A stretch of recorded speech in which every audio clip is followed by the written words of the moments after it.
starts doing his imaginary warning light motion. Newbie. All right, your imaginary warning light. Don't be mad, Perry. This day was bound to come. See, I've studied you. I've taken your best qualities and my best. I'm sure he's got a lot of hobbies. The man's a drink monk. As JD walks away, the voiceover bridges the cuts. In a hospital, even the best of moods can be ruined simply by somebody handing you a chart. JD enters Mrs. Wilkes' room. The nurse hands him a chart. JD reacts to the information and then... Do you have any family, Mrs. Wilkes? No. I was married once, divorced one, the other died. Wrong one died. Kids? No, I was a teacher for 45 years. And that much time with kids, the last thing you want to do is go home to them. Be like you're going home to an apartment full of old people. We flash to Elliot's apartment. You go to an apartment full of old people. In JD's fantasy, we flash to Elliot's apartment. His apartment is filled with senior citizens. Okay, guys, 2 quick announcements. One, I decided to stop filling all of your Viagra prescriptions. The vibe around here at night has been way too weird. And Norman, for the last time, stopped raiding my closet. We reveal Norman, a very older gentleman wearing one of JD's outfits. We flash back to reality. JD shakes it off and then... in front of an operating table. Doing this. This is awesome. Turk is in front of an operating table where a body lies. Okay, I made the first incision. I'm going in. He reaches his hands in, then fully dives into the body. We cut down into the body. Turk drops into a small jungle-like room. He calls up, "Nurse, hat." A fedora drops down, Indiana Jones style. Turk catches it, puts it on, and moves to an altar with a tumor on top of it. Removing tumor. He quickly switches the tumor with a sandbag and immediately ducks and runs as the little arrows shoot all around him. We go back to the operating room. The arrows shoot out of the body and hit the nurses in the neck. They fall out of frame dead as Turk pops up from the body holding the tumor. Guys, I've got the tumor. Guys. We flash back to reality as JD and Turk exit. Gotta watch out for colon darts. We go to Turk. Was lured out here by the thing they want most in the world. Dr. Cox runs out. Looks at JD. Hey, you're not getting your ass kicked. Hold the phone. Look, banner, ladder, big bucket of combs. He's trying to take the picture. Scatter, people. As people run away and scatter, Carl calls out from the top of the ladder. Nobody move, Laverne, door. Nobody's coming in here, baby. We cut to parking lot moments later. Everyone's lined up in perfect rows under the Sacred Heart banner. The photographer signals he's ready. Okay, everyone. 1, 2... We go to the hospital roof where the janitor angles his mirror just so, and 3. we cut back down. Click as the flash of picture goes and white light hits the camera lens. We cut to the ICU patient's room later. JD walks into Mrs. Wilkes' room to find Dr. Cox standing there next to her. What are you doing here? Well, Mrs. Wilk has some questions. I thought you could answer them best.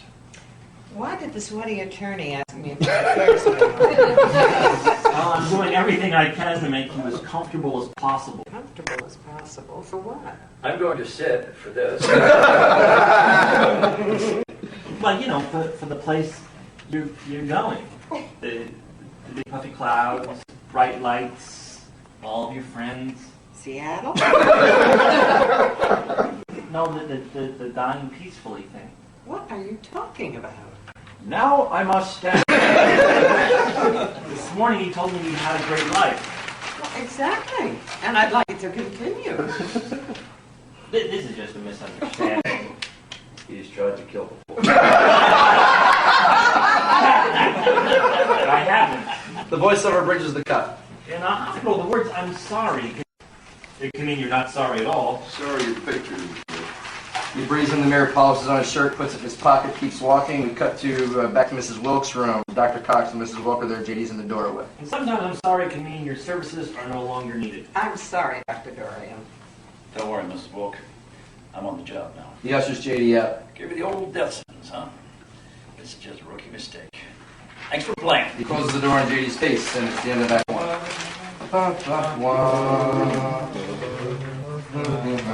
Okay, Act 2 starts. We fade in, the eyes by, crashing into a gurney.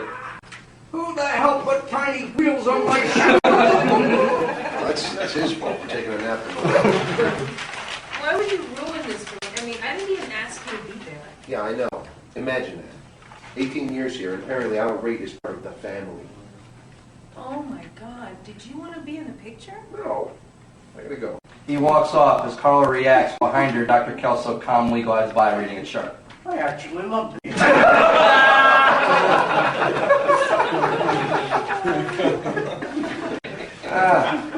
patient, we go Dracula. Yeah, and at the end, I'm going to put Dr. Acula across the screen, drop the period, squish it together, and then you see it's Dracula. That is an awesome ending. Thanks for telling me what I already know.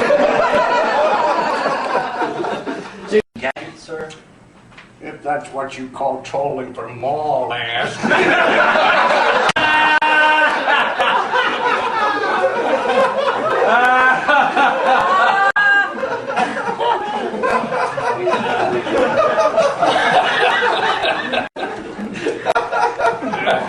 Point is, you made a snap judgment with Mrs. Wilson. And snap judgments always come back to bite you on the keister. You cut through the patients from the same time. Turkey Light and Mrs. Yeah, hey, you've been spending a lot of time treating Mr. Jenkins, right? Vietnam vet deserves as much. Yeah, he's actually just a homeless dude. I made up that war veteran stuff to motivate my boys. Kind of thing that usually only interns fall for, but hey, no big deal. Annoyed, Dr. Cox does his warning lights. Come on, I got you once. It was bound to happen eventually. They exit the parking lot and join the entire staff assembled for the group picture. Carla and the janitor wearing a suit are in the front row. Hey, how did you get all these people out here? Fear. Oh, and cupcakes. Points to Dr. Kelso eating a cupcake. Kelso's not afraid of it. Okay, everybody. 1, 2, 3. As JD gives the janitor bunny ears, we freeze on the entire staff, cast, and crew. Sacred Heart Hospital.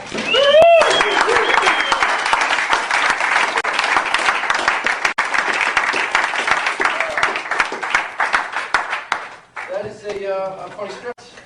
Fun. And as usual, you know, we'll as we get up there, we'll what's up? No 100, sure. We'll play around with jokes. We'll add lines, and you guys will educate Michael. There'll be we basically do the